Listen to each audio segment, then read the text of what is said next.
Hello there. I hope your home feels warm tonight and that your heart gets a little rest. Some nights feel like healing, right up until someone from the past decides you don't deserve peace. Tonight, Tu Tien finally believes she belongs, until a midnight knock makes her heart drop. And when an old voice tries to claim what isn't hers anymore, Jack and Mr. Dung must choose: keep things calm, or protect Tu Tien in a way the whole village can see. If you enjoy stories like this, please like the video and subscribe. Today we'll walk through one Christmas night when love stays gentle, yet still has to be brave. The house was quiet in that soft, after-midnight way. Lamplight sat low. Min breathed steady under his quilt. Anna was curled on the sofa beside Mom Loy's folded blanket. Tu Tien should have been asleep too, but her mind kept replaying the tiny carved ornament on the table. It was simple wood, carved with names: Tu Tien, Jack, and Anna and mine. Under the names was one plain word: home. Nothing fancy, just proof sitting right there that someone believed she belonged. Tu Tien found herself tracing the letters with one fingertip, as if the carving could sink into her skin and stay there. She didn't say it out loud, but the word home felt like something you had to earn, and she was still learning to accept it as a gift. The room around her was quiet, yet her mind was busy, replaying the kind of nights when quiet meant danger. She hated that reflex, the way fear could arrive even when the lamp was warm and the children were safe. Still, she couldn't deny it. This house had changed her life, and that change still felt delicate. Have you ever been scared of your own happiness? Tu Tien held the ornament like it could break, not because the wood was weak, but because her hope felt new and tender. Jack noticed before she spoke. He came behind her quietly, wrapped his arms around her, and rested his chin near her shoulder. "You're thinking too loudly again," he murmured. Tu Tien smiled, but it trembled. "I'm just scared to be happy," she admitted. "Then be happy in small pieces," Jack said. "I'll hold the pieces with you."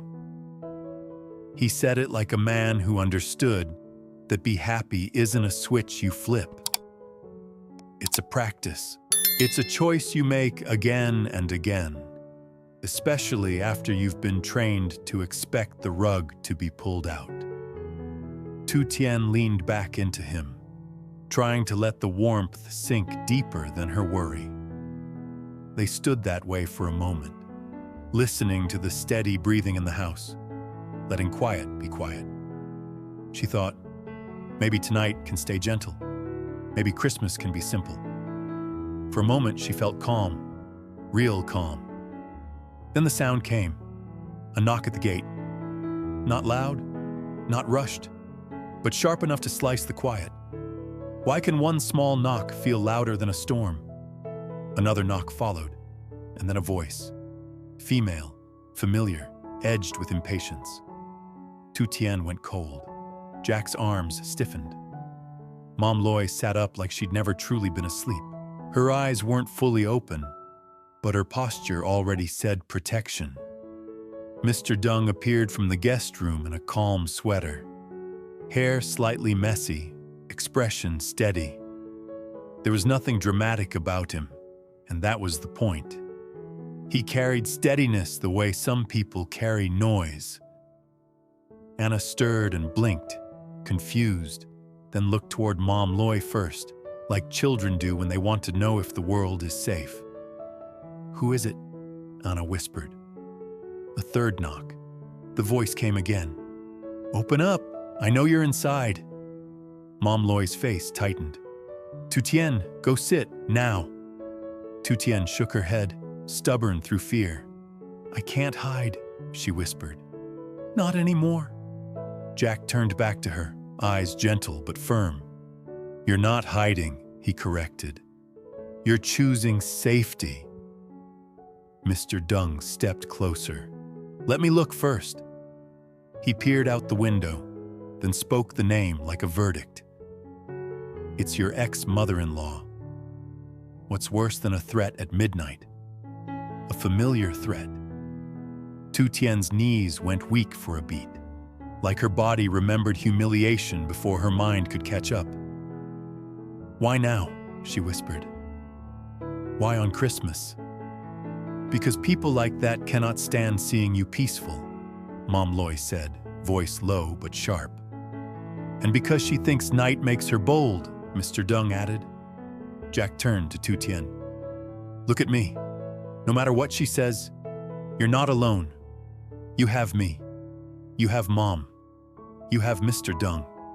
You have this house. Tonight, she doesn't get to pull you back into the old story. Tu Tien nodded once.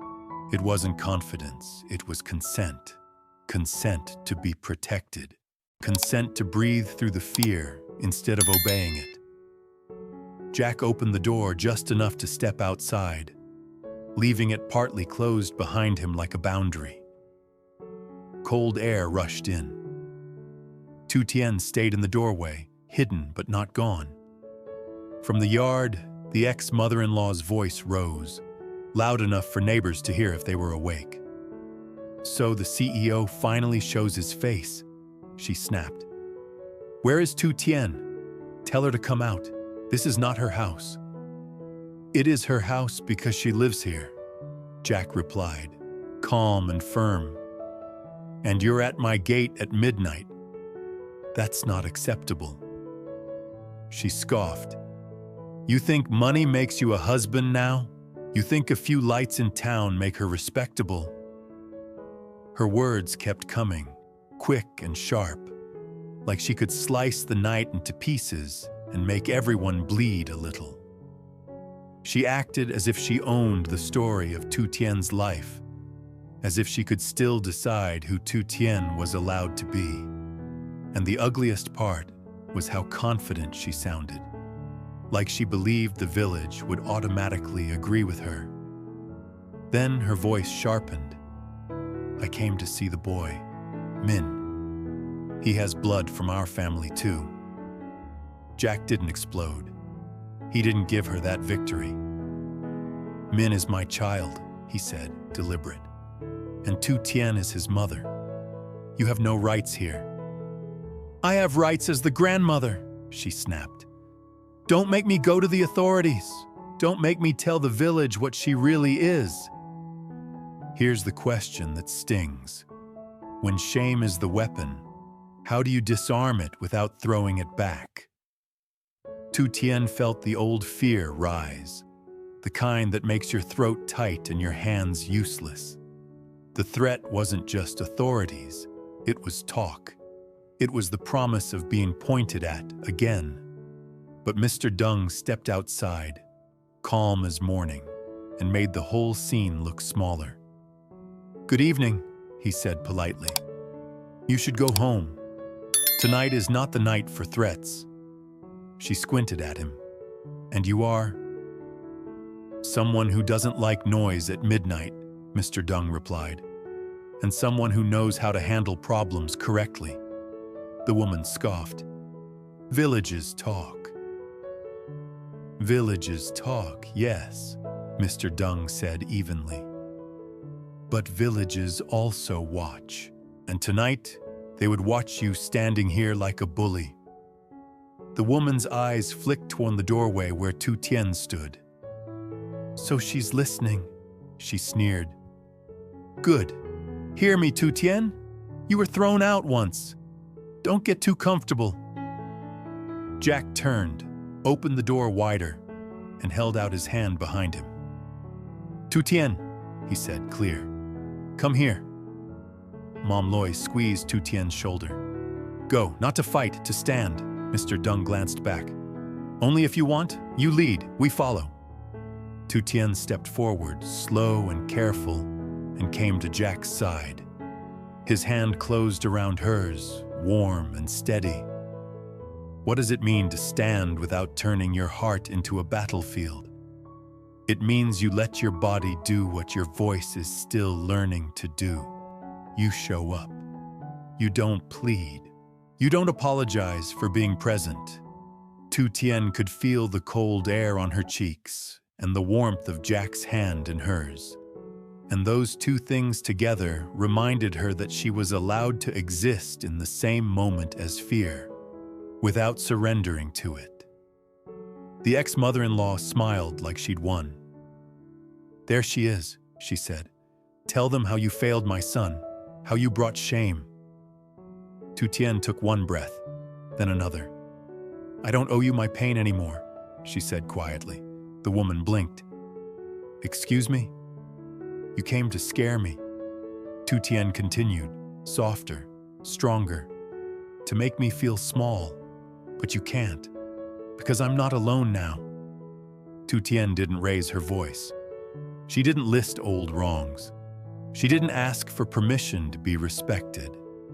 She simply refused to hand over her inner life. That's why the sentence landed. It wasn't a performance. It was a boundary. "So you think you're big now because a rich man holds your hand?" The woman snapped. "No," Mr. Dung said, gentle but firm. "She's strong because she survived you." Let me pause and recap. The midnight knock tried to drag Tu Tien backward, but this house answered with a boundary, and with Tu Tien standing where she belongs. The woman's cheeks flushed. "I will tell everyone," she hissed. "I will make sure the village knows what kind of woman she is." Jack didn't flinch. "Then tell them," he said simply. "Tomorrow morning I will invite the village to our home for a Christmas gathering. Tea, food, and a simple message. If you want to speak, you can speak in daylight with witnesses." Why does daylight scare people who love midnight? Because midnight is where whispers feel powerful. Daylight is where whispers have to become statements, and statements have consequences. Daylight is where a family can stand together and let the village see what's real. The woman froze. Witnesses were not her weapon. She forced a thin laugh. "A gathering? To show off?" "To protect my family," Jack corrected, "and to stop you from doing this again." Mr. Dung nodded. "And if you come at night again, we won't talk. We'll call Officer Thu." At the name, the woman faltered. She spat one last insult and marched back to the gate. The engine started and disappeared into the dark. Inside, Tu Tien's legs trembled as the adrenaline drained away. Jack guided her to a chair. Mom Loy fussed with fierce tenderness. "This is why I said rest," she scolded the air. "Your heart fights too hard." "I'm sorry," Tu Tien whispered. "I didn't want trouble." Jack knelt in front of her. "You didn't create trouble," he said softly. "You survived it. There's a difference." He handed her water, and Tu Tien drank in small sips until the room stopped spinning. She leaned back and listened to the house again. Min's breathing, Anna's sleepy sigh, the soft movement of Mom Loy's feet. The past had knocked, but it hadn't entered. That mattered. Anna rubbed her sleepy eyes. "Bad grandma went away?" "Yes," Mom Loy said, pulling Anna close. "She went away. And our house stays safe, Mr. Dung lingered near the doorway, scanning the quiet like a protector finishing his rounds. Then he stepped closer to Mom Loy and lowered his voice. "Your scarf suits you," he said. Mom Loy's eyes glistened. "You came at the right time," she whispered. "I always try," Mr. Dung replied, "especially on nights when hearts are fragile." Tu Tien watched them and felt hope bloom under the fear. She looked at Min still sleeping, and the tears came, quiet, relieved. Safety, at last, without a price. Jack wiped her tears. "Tomorrow we do it in daylight," he said. "We don't hide. We don't fight dirty. We stand as a family." "What if the village believes her?" Tu Tien asked, voice small.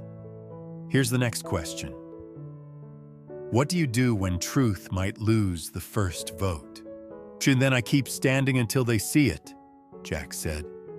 "And if they never do, I still stand, because my love isn't a vote." Mr. Dung nodded. "That's the right kind of stubborn." And that's our first callback to the beginning. The midnight knock tried to steal peace, but it also revealed what peace is made of. Not silence, not pretending. Peace is people choosing you out loud. Mom Loy sniffed. "Fine. If we're inviting people, we do it properly. I'll cook, I'll make the house warm, and I'll make sure every woman in this village sees how we treat Tu Tien. With respect." "Cookies?" Anna asked hopefully. "Yes, cookies," Mom Loy promised. Mr. Dung picked up the ornament and placed it in Tu Tien's hands. "For proof," he said softly. "When people talk, you need something real to hold." Tu Tien looked down at the word home, and something in her loosened. Not all the way, not forever, but enough to breathe. Why can a small object feel stronger than a loud argument?